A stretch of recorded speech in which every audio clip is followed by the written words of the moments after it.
Hey, it's Dr. Vance. So she sat in my office, and she was a colleague of mine, and she'd just gotten back from Singapore, and she was so excited. She discovered something fairly new. Now, she was an international speaker, and she gave a lot of seminars and all the rest of that stuff, but you could see the excitement in her eyes because this was something that she had just come to the realization that it was so powerful with her audiences. And she said to me, she says, do you know what captures, what engages the audience more than anything else that I've ever used? I smiled and I just waited. And she said, it's story. Story, whether it's a simple story, whether you're giving it to a church audience, whether you're speaking to a business audience, story causes everybody just to stop and wait and listen and learn.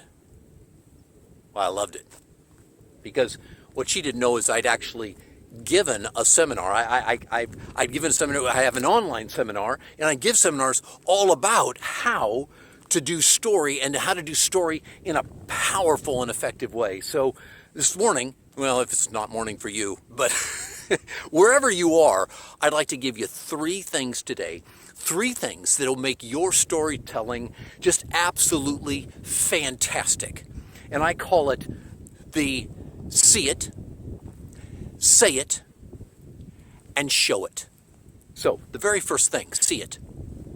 When you're going to prepare a story, take time enough to actually stop and go back in your imagination to where that story occurred, especially if it occurred in your own life. Now, if it didn't occur in your own life and you're telling somebody else's story, just take a few minutes to use your imagination to step into where that story occurred, who was involved in the story, and begin to look at the details that were there. See what the person looked like. See what the people were, how they were standing, where they were, what the room was like, what the trees were like in the surrounding area, what the weather was like. Just see it for a few seconds, just so that it's there in your mind. It's a picture that you could paint it, or you could, better yet, put it into your story. And so that's the second thing. Say it. Many people start a story and they'll talk about a man, and they just say, well, that man came up to me. No, it's never a man. It's a man with the black, greasy hair. It's the man with the look, the downcast, the shoulders that were stooped. It's the lady that had a bounce in her step. It's the little child that had a squeal in her voice. Bring out what you've seen. In other words, when you've seen that story in your mind, then bring out a few choice details so that the people that you're telling the story to will be able to see it or hear it or taste it as well, and they will join you in the story. Because if you don't give them any details, then it's just kind of a blob out there. It's just something that floats. It's in your imagination, but they can't see it because you haven't given anything for them to paint the scene with. So, see it, say it, in other words, include some of the important details, and the next thing is show it or sound it. Okay, what I mean by that is, did you hear when I was just talking about the man who was stooped and was discouraged and his shoulders were down?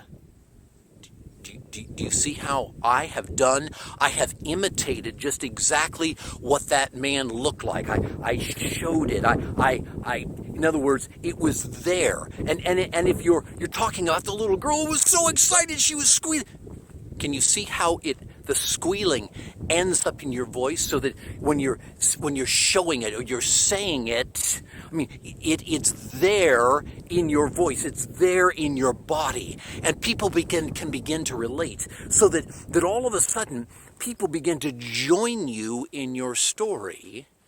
And when you do it that way, it is so powerful in people's minds that they will never forget. And when at the end of your story, you attach that story to a lesson or to a life, to a meaning, to a Bible, to a Bible truth, to a whatever it is that you're going to associate that story with, I can promise you, people will not only never forget the story that you told, they will not forget the truth to which it was tied.